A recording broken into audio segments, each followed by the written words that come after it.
So in part 1 we went over the full story of the Tower of Joy and discussed how Jon Snow is somehow linked to Ashara Dayne. This makes me ask, where's the A in R plus L equals J?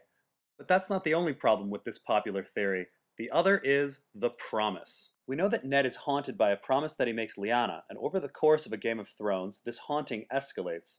Ned thinks about the promise once in the Crypts of Winterfell and once along the King's Road. Both times are with Robert discussing Lyanna. But once Ned gets to King's Landing, he starts having disturbing dreams about the promise. Now it's unclear who's causing him to have these dreams, whether his own subconscious, or Bloodraven, or Quaithe, or Marwyn. But what's certain is that this promise would have nothing to do with Jon Snow. Ned and Jon's relationship throughout a Game of Thrones is fairly static.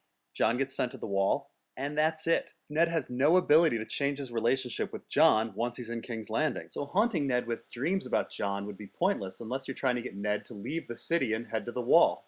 The dreams have the exact opposite effect on Ned. They cause Ned to stay in King's Landing. Keep in mind that shortly before Ned has his first fever dream, he has a huge argument with Robert about Daenerys. Robert wants Daenerys killed, and Ned doesn't. Ned quits his hand and then decides he wants to go back to Winterfell, or maybe stop by Dragonstone and talk to Stannis. However, he gets injured in a fight with Jaime Lannister, has a fever dream about the tower, and all of a sudden he wants to stay. So whatever the promise is, it has something to do with what's going on in King's Landing. Now it seems that the promise has something to do with protecting a child. After all, Lyanna made it from a bed of blood, and Ned thinks about it when holding a baby bastard at a whorehouse. And whatever the promise was, Ned thinks he failed at it, as he dreams of broken promises in his dungeon. Again, this would make no sense if it had anything to do with Jon Snow, as Ned successfully protected Jon, and Jon is still safe at the Wall. There's no reason at all to be haunted. The only child that Ned failed at protecting was Daenerys. In fact, Ned thinks about the promise again when Robert brings up Daenerys on his deathbed. However, Varys says that the issue is already done with and the ravens have flown. So overall, the promise makes a lot more sense if it were about Daenerys. Ned has a reason to be haunted about it, has a reason to stay in King's Landing about it, and has a reason to feel that he failed at it.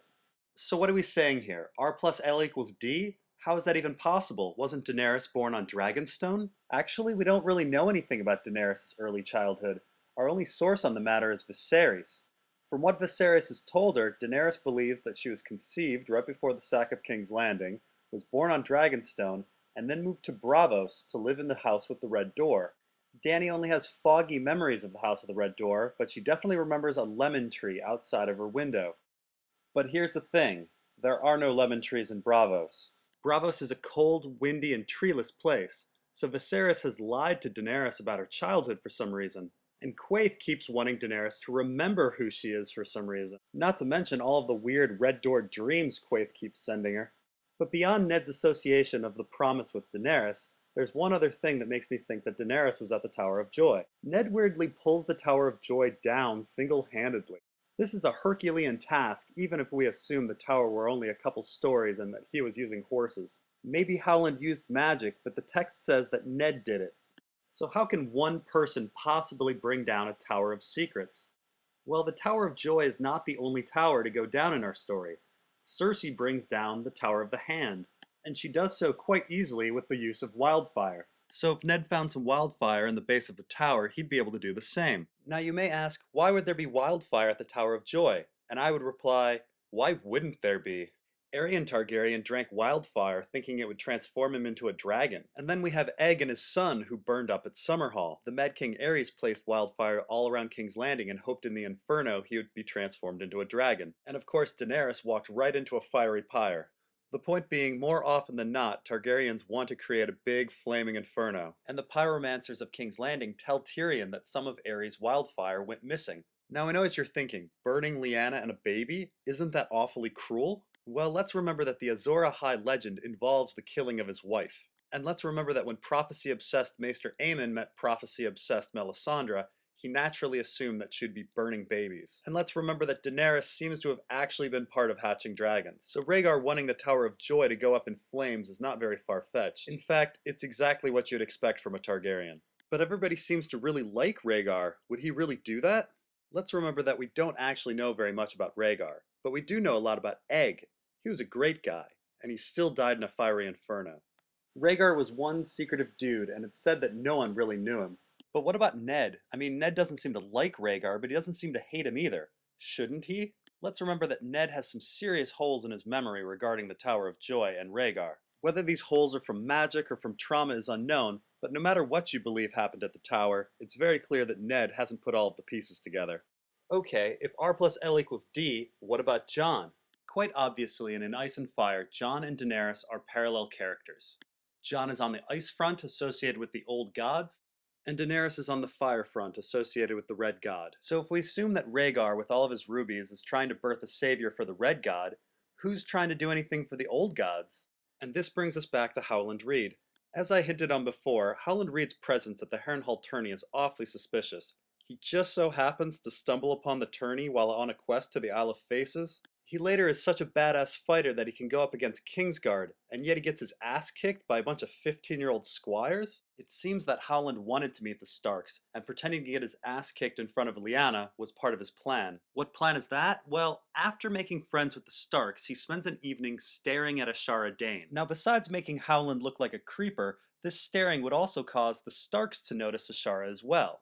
Sure enough, Ned ends up wanting to dance with Ashara, but is too shy, so Brandon has to go talk to her. Now, Ashara is a strong, liberated Dornish woman, so put yourself in her position.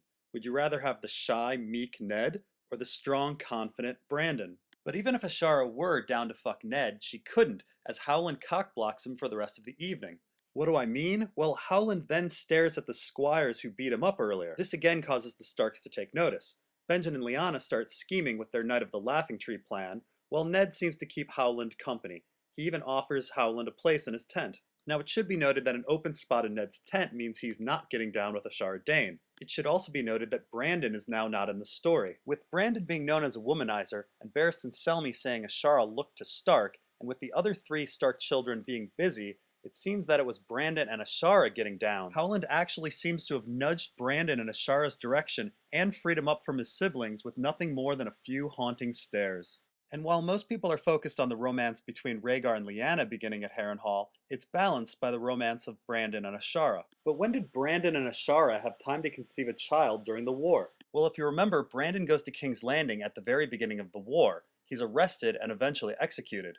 Ashara was employed as Elya's handmaiden in King's Landing, so the two are in the same place. And while Ashara could have easily met Brandon right before he made it to King's Landing, there's something very fitting about Ashara and Brandon conceiving a child in a dungeon.